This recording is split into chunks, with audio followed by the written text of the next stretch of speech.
الحمد لله نحمده ونستعينه ونستغفره ونؤمن به ونتوكل عليه ونعوذ بالله من شرور أنفسنا ومن سيئات أعمالنا من يهده الله فلا مضل له ومن يضلله فلا هادي له ونشهد أن لا إله إلا الله وحده لا شريك له ونشهد أن سيدنا ونبينا ومولانا محمدا عبده ورسوله أرسله الله إلى الناس كافة بالحق بشيرا ونذيرا وداعيا إلى الله بإذنه وسراجا منيرا أما بعد فأعوذ بالله من الشيطان الرجيم بسم الله الرحمن الرحيم الذي خلق الموت والحياة ليبلوكم أيكم أحسن عملا وقال عز اسمه إن تبدوا الصدقات فنعما هي وإن تخفوها وتؤتوها الفقراء فهو خير لكم ويكفر عنكم من سيئاتكم والله بما تعملون خبير وقال النبي صلى الله عليه وسلم سبعة يظلهم الله في ظله يوم لا ظل إلا ظله وذكر منهم ورجل تصدق بيمينه حتى لا تعلم شماله أو كما قال صلى الله عليه وسلم. بزرگان محترم اور برادران عزیز، یہ زندگی ہماری اعمال کے لحاظ سے کئی سالوں پر پھیلی ہوئی ہے. ہم یہاں کی زندگی گزارنے کے بعد میں جب بارگاہ خداوندی میں حاضر ہوں گے تو ہمارے اعمال کی جانچ ہوگی اور ہمارے اعمال کا وزن کیا جائے گا. زندگی اور موت کا مقصد ہی یہی ہے. زندگی اور موت کی تخلیق کا مقصد ہی یہی اعمال ہے، اور اعمال میں بھی اعمال کا وزن ہوگا. اعمال گنے نہیں جائیں گے، تولے جائیں گے. الذي خلق الموت والحیاة ليبلوكم أيكم أحسن عملا. وہ اللہ جس نے موت اور زندگی کو پیدا فرمایا تاکہ تمہارا امتحان لے کہ تم میں کون بہتر عمل کرنے والے ہیں.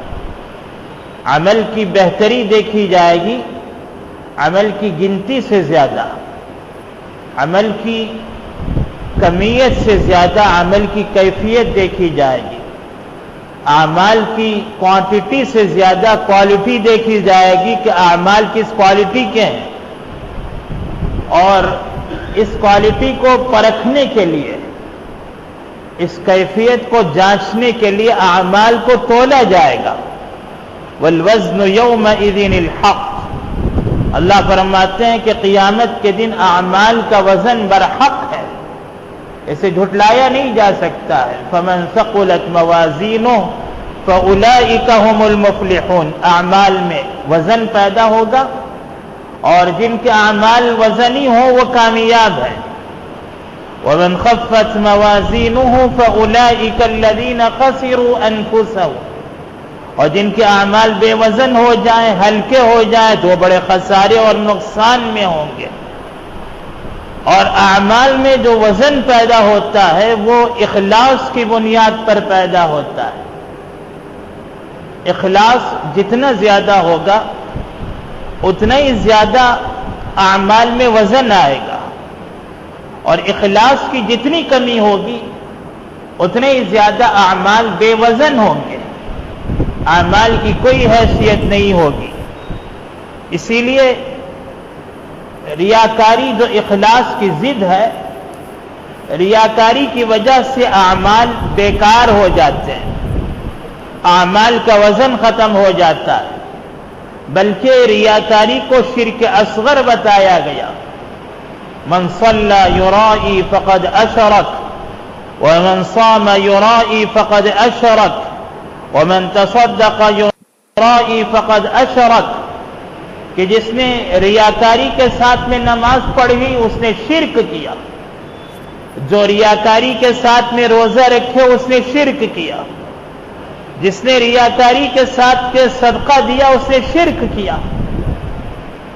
تو یہ جو اعمال ہیں یہ چوٹی کے اعمال، بڑے اونچے اعمال، لیکن یہ اعمال جب غیر اللہ کے لیے کیے جائیں اس میں نیت بگڑ جائے، اگر نیت میں خرابی آ جائے، نیت میں فساد آ جائے، نیت میں اگر بگاڑ آ جائے تو پھر اللہ رب العزت فرماتے ہیں کہ تمہاری نیت تو یہ تھی کہ لوگ تمہارے اس عمل کو دیکھ کر تمہاری تعریف کریں، تم نے میرے لیے اگر عمل کیا ہو تو میں دلوں کی نیت کا جاننے والا ہوں، تمہارے دل کے ارادوں سے میں واقف ہوں کہ تم کس کے لیے عمل کر رہے ہو، مجھے دکھانے کے لیے، مجھے راضی کرنے کے لیے، مجھے خوش کرنے کے لیے۔ میں خوش ہوں، میں راضی ہوں، میں تمہارے عمل کو ایسے قبول کروں گا۔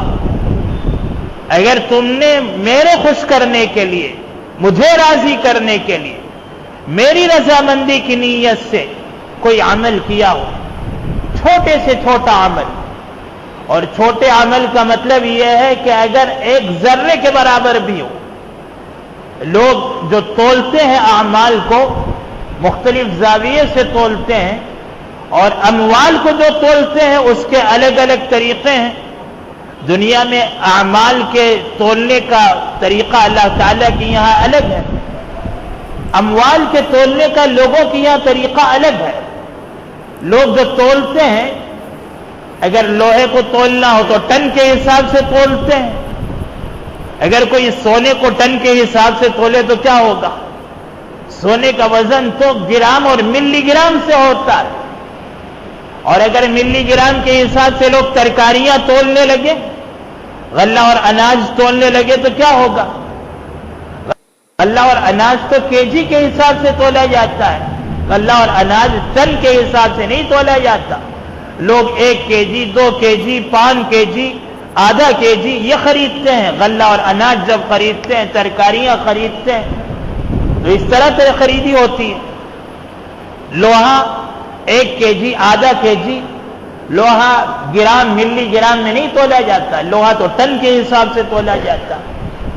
لوگوں کی یہاں جس طرح ہر چیز کے تولنے کا ایک طریقہ ہے، لوگ لوہے کو الگ وزن سے تولتے ہیں، ترکاریوں کو، غلہ اور اناج کو، چاول اور گیہوں کو الگ وزن سے تولتے ہیں، لوگ سونے کو الگ وزن سے تولتے ہیں، اور اللہ کی یہاں جو حساب ہے یہاں ملی گرام کیا اس سے کم، ایک ذرہ، فَمَن يَعْمَلْ مِثْقَالَ ذَرَّةٍ خَيْرًا يَرَهُ، اللہ کی یہاں ایک ذرہ برابر عمل بھی چھوڑا نہیں جاتا، ایک ذرہ بھی۔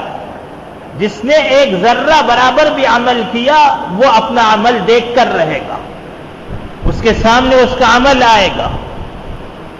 جیسے سونے میں سونار جب تولتا ہے تو ملی گرام بھی نہیں چھوڑتا، اس کا بھی حساب کرتا ہے۔ اللہ کے یہاں ذرہ بھی نہیں چھوڑا جائے گا، عمل میں ایک ایک ذرے کا حساب ہوگا۔ فَمَن يَعْمَلْ مِثْقَالَ ذَرَّةٍ خَيْرًا يَرَهُ وَمَن يَعْمَلْ مِثْقَالَ ذَرَّةٍ شَرًّا يَرَهُ، جو شر ذرہ برابر بھی ہو، ذرہ کہتے ہیں اس دانے کو جو شکر کے دانے سے بھی چھوٹا، جو رائی کے دانے سے بھی زیادہ چھوٹا، اتنا چھوٹا کہ اس کے ٹکڑے ہی نہ کیے جا سکے، ایسے ایٹم کو ذرہ کہتے ہیں، اتنا ایسے کہ اسے توڑ ہی نہیں جا سکتا، توڑا ہی نہ جا سکتا ہو، ایسی چیز کو جو بالکل چھوٹی ہو۔ اللہ کی یہاں اتنی چھوٹی چیز کا بھی عمل، وہ بھی اس کا حساب ہوگا اور انسان کے سامنے اسے پیش کیا جائے گا۔ اور جب اعمال کا وزن ہوگا تو اعمال میں وزن اخلاص کی بنیاد پر آتا ہے۔ اللہ فرماتے ہیں میرے لیے تم نے عمل کیا ہے، میں تمہارا ذرہ برابر عمل بھی ضائع ہونے نہیں دوں گا۔ اگر تم نے ایک کھجور لیا، تمہاری طاقت اتنی ہی تھی، کھجور کا ایک ٹکڑا صدقہ کرنے کی طاقت تھی، میں اس ایک ٹکڑے کھجور کے ایک ٹکڑے کو، چھوٹی سی کھجور کے ایک ٹکڑے کو، جس کے تم نے 10 ٹکڑے کر دیے، ایک چھوٹی سی کھجور کے تم نے 10 ٹکڑے کیے، اور ایک ٹکڑا تم نے میرے راستے میں اچھی نیت سے صدقہ کر دیا، نیت اچھی ہے، میں اس ایک ٹکڑے کے ثواب کو بڑھاتا رہوں گا، بڑھاتا رہوں گا، بڑھاتا رہوں گا، یہاں تک کہ جب تم میرے پاس آؤ گے تو دیکھو گے احد پہاڑ کے برابر ایک ایک کھجور کے ٹکڑے کا ثواب ہے، اور تم پوچھو گے کہ اللہ یہ تو اعمال ہم نے کیے نہیں، یہ جو احد پہاڑ کے برابر ثواب ہمارے سامنے کھڑا کر دیا گیا ہے، اتنا عمل تو ہم نے کیا ہی نہیں۔ اللہ فرمائیں گے تمہارے خلوص نیت کے ساتھ میں کیا ہوا وہ ایک صدقہ ہم اسے بڑھاتے رہے، بڑھاتے رہے، بڑھاتے رہے، اور بڑھا کر ہم نے اسے پہاڑوں کے برابر کر دیا۔ یہ لو، ہم تمہیں اتنا ثواب دے رہے ہیں، اور اگر کسی نے بڑے بڑے مال صدقے کیے، خوب صدقہ کیا، لیکن نیت صحیح نہیں، سوشل میڈیا کے اس دور میں ہمیں اپنی نیتوں کی اصلاح کو باقی رکھتے ہوئے اپنے اخلاص کی حفاظت کرنا بہت مشکل ہو گیا۔ ہر طرف سے فوٹوز، ویڈیوز، ہر طرف سے ایسی تصویریں، اور پھر ان تصویروں کو سوشل میڈیا میں ایسا وائرل کر دینا کہ ہر طرف فلاں صاحب یوں کر رہے ہیں، یوں دے رہے ہیں، یوں بانٹ رہے ہیں، یوں تقسیم کر رہے ہیں۔ جو یہ شہرت ہوتی ہے، ایسی شہرت کے موقع پر اپنے صدقات کی اخلاص کی حفاظت کرنا اتنا دشوار ہو گیا۔ ایسی حالت میں اخلاص بہت اہم ہے۔ اگر اخلاص کے ساتھ میں صدقہ کریں، اللہ کھجور کے ایک ٹکڑے کو بھی احد پہاڑ کے برابر بنا رہے ہیں، اور اگر اخلاص کے بغیر احد پہاڑ کے برابر سونا بھی اللہ کے راستے میں دے دیا، احد پہاڑ کے برابر سونا بھی، کس کی طاقت، کون دے سکے؟ ہاں، بفرض محال اتنا سونا بھی کوئی دے دے، اللہ کے راستے میں صدقہ کر دے، فقیروں مسکینوں میں بانٹ دے، اور پھر اس کے بعد دیکھے کہ اس میں خلوص نہیں ہے۔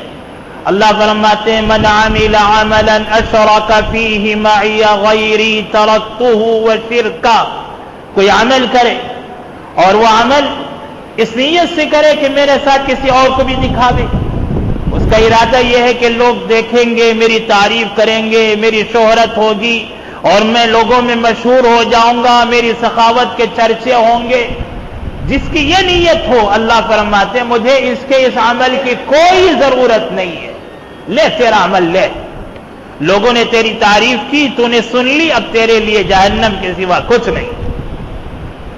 اللہ کی طرف سے یہ فیصلہ سنایا جائے گا۔ اس لیے دل کی جو نیت ہے اس کی حفاظت بہت ضروری ہے، اور اگر اس نیت کے ساتھ میں کوئی صدقہ کرے کہ میں داہنے ہاتھ سے دے رہا ہوں، اور اللہ کرے میرے بائیں ہاتھ کو اس کی خبر نہ ہو،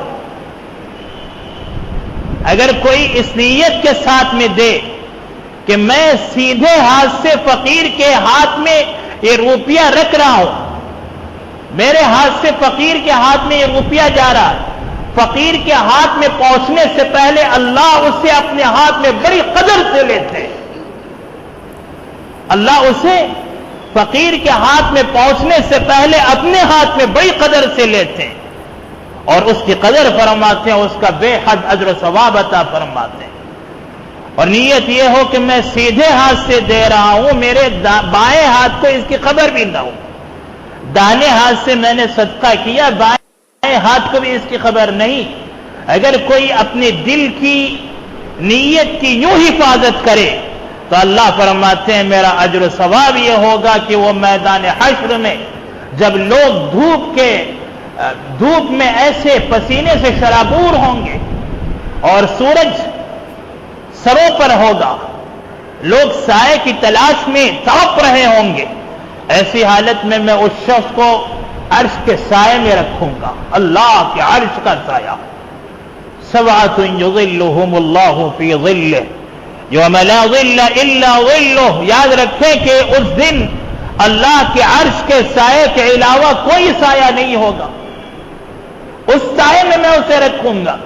وَرَجُلٌ تَصَدَّقَ بِيَمِينِهِ فَأَخْفَاهَا حَتَّى لَا تَعْلَمَ شِمَالُهُ، جو اپنے سیدھے ہاتھ سے صدقہ کرے اور ایسے چھپا کر صدقہ کرے کہ بائیں ہاتھ کو بھی اس کی خبر نہ ہو، ایسے چھپا کر صدقہ کرے.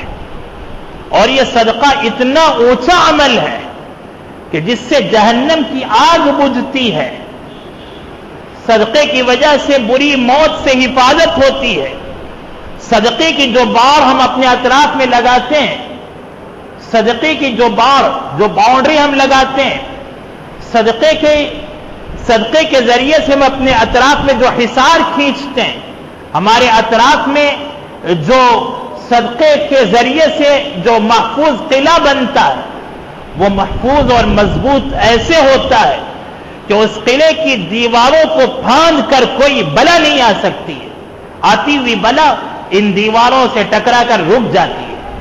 صدقے کے قلعے کی دیواریں ایسی مضبوط ہوتی ہیں کہ ان دیواروں کو پھلانگ کر، چھلانگ کر، ان دیواروں کے اوپر سے کود کر کوئی بلا ہم تک نہیں آ سکتی.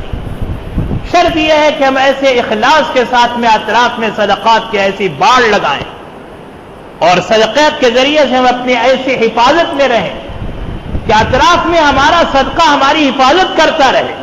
بری موت سے حفاظت، بلاؤں سے حفاظت، وباؤں سے حفاظت اور بیماریوں سے حفاظت. رسول اللہ صلی اللہ علیہ وسلم نے فرمایا کہ صدقے کے ذریعے سے اپنے مریضوں کی صحت کے لیے کوشش کرو، اپنے بیماروں کی صحت کے لیے، شفا یابی کے لیے صدقے کے ذریعے سے کوشش کرو کہ صدقے کے ذریعے سے اپنے بیماروں کو صحت ملے گی، شفا یابی ہوگی، اس کے ذریعے سے بیماریاں دور ہوں گی، حادثات سے حفاظت ہوگی، اس کے ذریعے سے بری موت سے حفاظت ہوگی.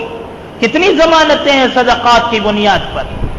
اور پھر اس کے ذریعے سے جہنم سے حفاظت ہوگی. اتقوا النار ولو بشق تمرہ، یہ صدقات کے ذریعے سے ملنے والا اجر ہے، ثواب ہے. اور یہ جو صدقات ہوں گے، اس کا جو وزن ہوگا قیامت کے دن، یہ وزن اصل ہے اور اخلاص کی بنیاد پر اس میں وزن آئے گا. اللہ صدقے کو گنیں گے نہیں، تولیں گے. اللہ یہ نہیں دیکھیں گے کہ کتنے لاکھ روپے، کتنے ہزار روپے خرچ ہوئے. ایک روپیہ بھی اس میں نیت کا وزن ہے. اللہ اس وزن کی بنیاد پر اسے تول کر اجر و ثواب دیں گے. لاکھوں روپیہ نیت درست نہیں ہے، اس میں کوئی وزن نہیں آئے گا. اس لیے جہاں ہم کوانٹٹی دیکھیں، اس سے بڑھ کر کوالٹی کی طرف ہماری توجہ ہو. جتنی ہماری توجہ کمیت کی طرف ہو، اس سے بڑھ کر ہماری توجہ کیفیت کی طرف ہو کہ کیفیت کیا ہے، دل کا ارادہ کیا ہے، دل کی نیت کیا ہے. ہمارے ایک بزرگ نے اسے بڑی عجیب مثال سے، بڑی مزیدار مثال ہے، سنیں گے تو آپ کو بھی بڑا دلچسپ لگے گا. ان کے جملے غور کیجئے. فرمایا کہ صدقے ایسے چھپا کر دو جیسے جوائنٹ فیملی میں اپنی بیوی کو برگر چھپا کر لا کر دیتے ہو. ایک بزرگ کے جملے ہیں اور اس پر ہمارے ایک ساتھی نے تبصرہ لکھا. انہوں نے لکھا بڑا تجربہ ہے اور واقعی تجربے کی بات ہے کہ جب جوائنٹ فیملی ہو اور بیوی کو برگر پہنچانا ہو تو ایسے پہنچایا جاتا ہے جیسے فیملی میں کسی کو پتہ بھی نہیں چلتا، ایسے چھپ چھپ آئے ہوئے. ایسے جب صدقہ دینا ہو تو فقیروں کو، محتاجوں کو، مسکینوں کو ایسے پہنچائیں کہ کسی کو اس کا پتہ بھی نہ چلے. یہ نہیں کہ سیلفی بنوا رہے ہیں، فوٹوز کھینچوا رہے ہیں اور تصویریں شائع کروا رہے ہیں سارے گروپس میں اور سارے سوشل میڈیا میں یہ تصویریں وائرل ہو رہی ہیں کہ فلاں صاحب دے رہے ہیں اور اتنا دیا، فلاں جگہ دیا. یہ جو سوچ ہے یہ ہمارے صدقات کو مروا دیتی ہے. صدقے کی روح اس سے ختم ہو جاتی ہے. اس لیے ہمیں اس سوچ کو بدلنے کی ضرورت ہے کہ فقیروں، مسکینوں، محتاجوں کو جب دیں تو ایسا دیں کہ ان کو رسوا نہ کریں، ان کو اپنی ذلت کا، اپنی کمی کا احساس نہ ہونے پائے. ایسے ان کو پہنچایا جائے اور ایسے ان کے ہاتھ میں صدقے رکھے جائیں کہ کسی کو پتہ نہ چلے. اور اگر ایسا عمل کیا جائے تو انسانیت کے ساتھ میں ایسا عمل کرنے پر اللہ کی یہاں بہت ہی زیادہ اجر و ثواب ہے. اور ایسے لوگوں کو جو اجر و ثواب ملے گا اور جو ایسے اجر و ثواب کے مستحق ہوں گے وہ تو اللہ کے پاس پہنچنے کے بعد ہی پتہ چلے گا کہ اللہ تعالیٰ کے یہاں ان کے لیے کیسا اجر و ثواب ہے. ایک بزرگ اللہ تعالیٰ کے سامنے پیش ہوئے انتقال کے بعد میں، اور بہت بڑے مصنف، انہوں نے بڑی بڑی کتابیں لکھی اور بہت بڑے عالم دین محدث اللہ کے دربار میں پیش ہوئے. امید تو یہ تھی کہ اتنی حدیث کی خدمات ہیں، اتنی علمی خدمات ہیں، اتنے متقی اور پرہیزگار ہیں، اس کی بنیاد پر بخشش ہوگی. جب انتقال کے بعد میں ایک کے خواب میں آئے تو انہوں نے پوچھا کہ حضرت کیا معاملہ ہوا، آگے کیا بنا؟ فرمایا کہ ایک مکھی کے معاملے میں میری بخشش ہو گئی. ایک مکھی کے معاملے میں. پوچھا تو کیسے؟ فرمایا ایک مرتبہ وہ تو اس زمانے میں لکڑی کے پین ہوتے تھے، لکڑی کے قلم ہوتے، روشنائی میں انک میں اسے ڈبوتے پھر اسی سے لکھنا شروع کرتے. تو ایک مرتبہ میں قلم لے کر روشنائی کے بوتل میں ڈبو کر لکھنا چاہ رہا تھا. کوئی پیاسی مکھی اڑتی ہوئی آئی، میرے قلم کے نب پر بیٹھ گئی، نوک قلم کے نوک پر بیٹھ گئی اور سیاہی چوسنے لگی. سیاہی سے نوک قلم گیلا تھا تو اسے چوسنے لگی. میں بھی لکھنا چاہ رہا تھا، میں نے دیکھا کہ ایک مکھی اڑتی ہوئی آئی، آ کر سیاہی چوس رہی ہے. تو میرے دل میں خیال آیا کہ یہ مخلوق بھی پیاسی ہے اور کچھ چوسنا چاہتی ہے، چوس لے. میں نے لکھنا بند کر دیا، انتظار کرتا رہا. وہ مکھی سیاہی چوسنے کے بعد میں وہاں سے اڑ گئی. اڑنے کے بعد میں پھر میں نے لکھنا شروع کیا. اللہ نے فرمایا کہ تم نے ایسا عمل کبھی کیا تھا؟ فرمایا کہ اللہ مجھے تو یاد نہیں رہا، لیکن آپ کے یاد دلانے کے بعد یاد آ رہا ہے کہ میں نے ایسا عمل کیا تھا. اللہ نے فرمایا تمہارے اس مکھی کے ساتھ میں ہمدردی کرنے کے برکت سے اور اس کے نتیجے میں آج ہم تمہیں معاف کرتے ہیں کہ تم بھی جہنم کی پیاس کو برداشت نہیں کر سکو گے. جہنم کی پیاس کو تم بھی برداشت نہیں کر سکو گے. جب تمہیں مکھی کی پیاس دیکھی نہیں گئی تو آج ہم تمہیں جہنم میں ڈال کر جہنم کی پیاس میں کیوں رکھیں گے؟ اس لیے ہم اس مکھی کی وجہ سے تمہیں معاف کرتے ہیں. بخاری شریف کی روایت ہے کہ ایک آدمی گنہگار کنویں کے پاس کھڑا پانی پی رہا تھا، اور ایک روایت میں کہ ایک عورت تھی جو بڑی فاحشہ تھی، پانی پی رہی تھی. روایتیں مختلف ہیں. اور جب وہ پانی پی کر کنویں سے باہر نکلا تو باہر ایک کتا پیاسا زبان لٹکائے ہوئے ایسے زمین کو چاٹ رہا تھا پیاس کی وجہ سے. اس کے دل میں ہمدردی آئی. دیکھا کوئی برتن ہو تو پیاسے کتے کو پانی پلا دوں. کوئی برتن بھی نہیں تھا. موزے پہن رکھے تھے، جوتے تھے اس کے ہاتھ میں، چمڑے کے جوتے پہن رکھے تھے، چمڑے کے موزے تھے، اور چمڑے کے موزے میں پانی رک جاتا ہے. وہ اندر اترا، چمڑے کے موزے میں پانی بھر کر لایا اور لا کر اس کتے کو پلا دیا. اللہ کو اس بندے پر رحم آیا. فاحش، بدکار، گنہگار، یا عورت ہو تو فاحشہ، بے حیا عورت، زناکار اور بدکار عورت، لیکن ایک کتے کے ساتھ میں ہمدردی کی برکت سے اللہ نے اس کی مغفرت فرما دی. حدیثوں میں آتا ہے اللہ نے اسے معاف فرما دیا. بخاری شریف کی روایت ہے ایک کتے کے ساتھ میں ہمدردی کی برکت سے اللہ معاف فرماتے. جو فقیروں، محتاجوں اور جو مسکینوں کے ساتھ میں اور پریشان حال لوگوں کے ساتھ میں، بے گھر لوگوں کے ساتھ میں اور بیواؤں اور مسکینوں کے ساتھ میں، یتیموں کے ساتھ میں، محتاجوں کے ساتھ میں ہمدردی کرے تو اللہ تعالیٰ ان کے ساتھ میں کیا معاملہ فرمائیں گے. اس لیے اپنا دل کھلا رکھیں اور ایسے لوگوں کو تلاش کر کے ان کے ساتھ میں ہمدردی کا معاملہ فرمائیں گے تو اللہ تعالیٰ بھی رحم کا اور کرم کا معاملہ فرمائیں گے. اللہ ہمیں عمل کی توفیق عطا فرمائے. آمین. وآخر دعوانا ان الحمد للہ رب العالمین.